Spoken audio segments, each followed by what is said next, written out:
Hey guys, welcome back to the Watches and Giggles channel. I'm Chris from Chicago. First off, as always, thank you guys for joining me today. It does mean a lot. I do appreciate it. If you're new to this channel, thank you for stopping by and welcome.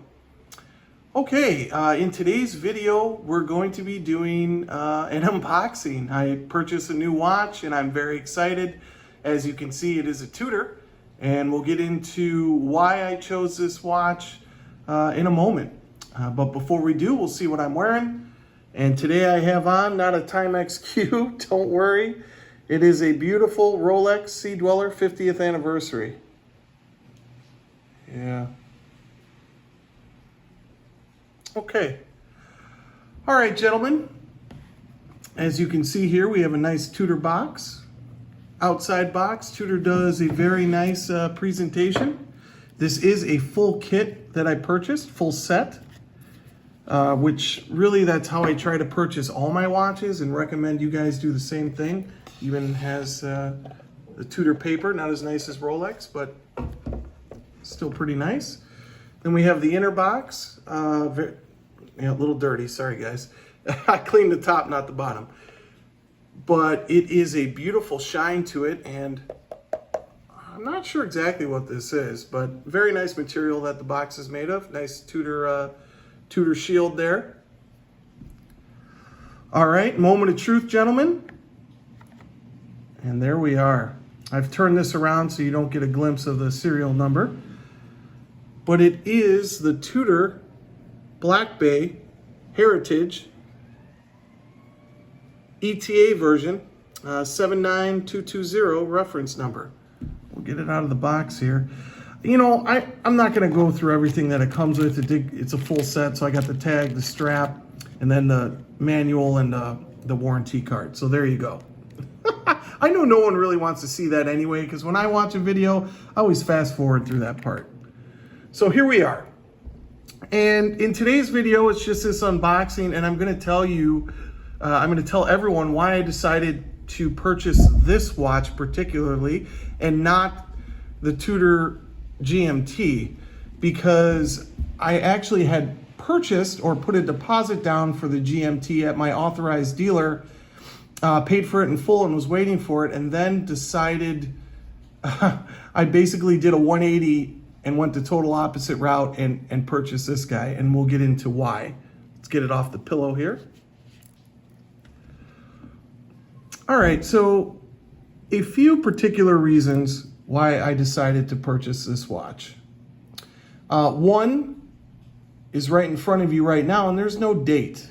Yeah, it's just simplicity constructed excellently. I think this watch is just stunning and beautiful. Now, what was starting to bug me, and I know it's not all of the Tudor GMT watches, but the date wheel issue with that watch was putting me off, and I kept thinking about it.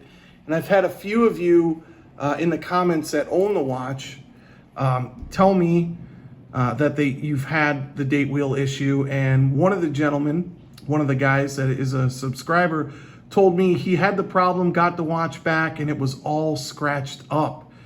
As he stated that Tudor, once they get your money, don't really care about you. So that I don't know about that statement, but that definitely put me off to having to deal with the Tudor GMT and possibly the date wheel issue happening when I own it. I know that is a small percentage, so if you own the Tudor GMT, I am still in the market for one, but I'm putting it off. I think that'll be great, a great piece to acquire down the road. But for now, I'm not going to buy it. Okay, so another reason why I chose this watch over, let's say, the newer in-house movement, Tudor Black Bay Heritage Burgundy. One of the reasons is the case thickness. So this case comes in at under 13. It comes in at 12.7 millimeters, I believe. So it's not as thick, not a chunky monkey as the new in-house movement, as they come in at around a little under 15 millimeters, I believe. So that's almost, the new in-house ones are about as high as my 50th anniversary Rolex Sea Dweller. Just a quick side-by-side there. And we're gonna do a whole bunch of videos with these two guys later. But man, holy cow, I am very excited to own both of these. But all right, I'm getting off track. So case thickness, so that played a role. Now we'll get into another reason. The bracelet on these older ETA watches do not have, as you can see, the faux rivets. There's nothing fake on them. Now, I can take it or leave it with the faux rivets, but I'd rather leave it if I had a choice. That I think is the sentiment of the community. Most of us that are watch enthusiasts don't really care for the faux rivets. Now, I'm sure some of you do, but I'm one of the people that does not care for the faux rivets. I can live with them because you can't really see them when you're wearing them, but it's nice not to have them on there. Now we'll move into the main reasons why I chose this watch, and this watch in particular, is I think this combination with the gilt dial and the burgundy bezel, and some of you hate it, some of you don't mind it, but I actually really like on the crown, that tube there that matches with the bezel. And I believe that this watch, along with the newer in-house movement, is the only colored bezel that matches the crown tube. Because I don't believe the Harrods, Tudor Harrods edition, the green, the baby Kermit or whatever, I don't actually know if there's a nickname for it, but that has a black tube as well.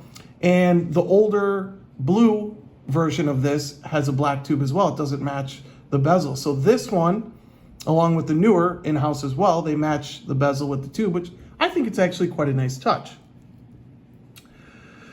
So, little overview on the gilt dial. These were some of the first dials that Rolex used. Oh, there's a good shot in production. So this is definitely a throwback to the 50s and 60s for Tudor and Rolex, and I really appreciate that. Now the hands, I'm making this video as the time's going at the correct time so we can see another reason why I chose it, and that is that beautiful rose. Yeah, I think just the character of that and the way it's done is stunning. And you know, the double rose, right? The rose on the crown and then the rose on the dial is beautiful. And then we'll move down on the dial a little bit. And as we call it in our community, the smiley face, the 200-meter water resistance, the rotor self-winding, all in a smiley face fashion. And I think everyone that this is just, the charm is off the pages. It just, to me, it's just a complete package that Tudor made with these, and it's just stunning. I mean, we'll look at the bracelet quality. Okay, is it, you know, like Rolex? No, of course not. Quickly we'll get into, because I'm not afraid to tell you guys what I paid for my pieces. So this has a retail value, I believe at the time, let me check here. Yeah, $3,425. This is American dollars, gentlemen. And I paid heavy. I paid a heavy price for this because it is in near mint condition. There is hardly anything wrong. There are a few minor imperfections, but hardly anything is wrong with this watch. So I paid 3,000 American dollars for this watch. So that is near the top of the market. People are asking crazy prices, stickered upwards of 4,800 USD for this watch if it's unworn, unsigned. I mean, I don't think we're there yet.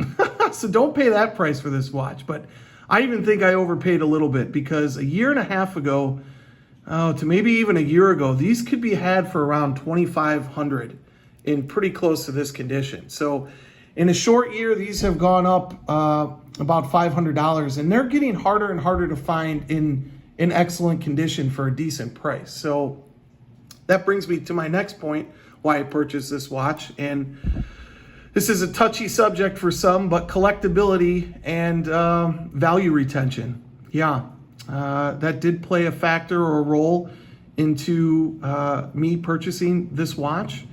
I know my money, who knows what's going to happen now with the C virus, we'll call it, because YouTube is taking videos off for mentioning that beer virus that's going on. But collectability definitely played a part. Who knows what's going to happen long term. with the market. But I think relatively, my money's safe with that purchase for as of right now. So with the GMT, I was going to pay full retail, which in American is $4,050, and with tax is very high here in Chicago. Downtown is over 10%, so it came to roughly $4,500. Now, the Tudor GMTs can be had at a decent price. Now's actually a really good time to buy one because they can be had, almost near mint for, I would say, between 36 and 3,800 American dollars. You can get them under retail for the first time ever. So I would have walked out of the AD knowing that at the moment, obviously everything's subject to change with the watch market, but I would have lost a minimum of around $700, it looks like. So that did play a factor. But as of right now, guys, I'm over the moon. We're going to do a review of this watch later, but today I just wanted to show you my new acquisition, and I'm buzzing about it, gentlemen. I love this watch. I've only had it for 2 days, but the quality is superb for a $3,000 watch. I think you're getting good value for money here, even at that price. I am over the moon with it. All right, guys, that's going to conclude today's video. As always, thank you so much for joining me today. Like I said, we'll do a review and get into further details about this watch later, but that's going to do it for today. So thank you guys again, and I'll talk to you guys later. Take care.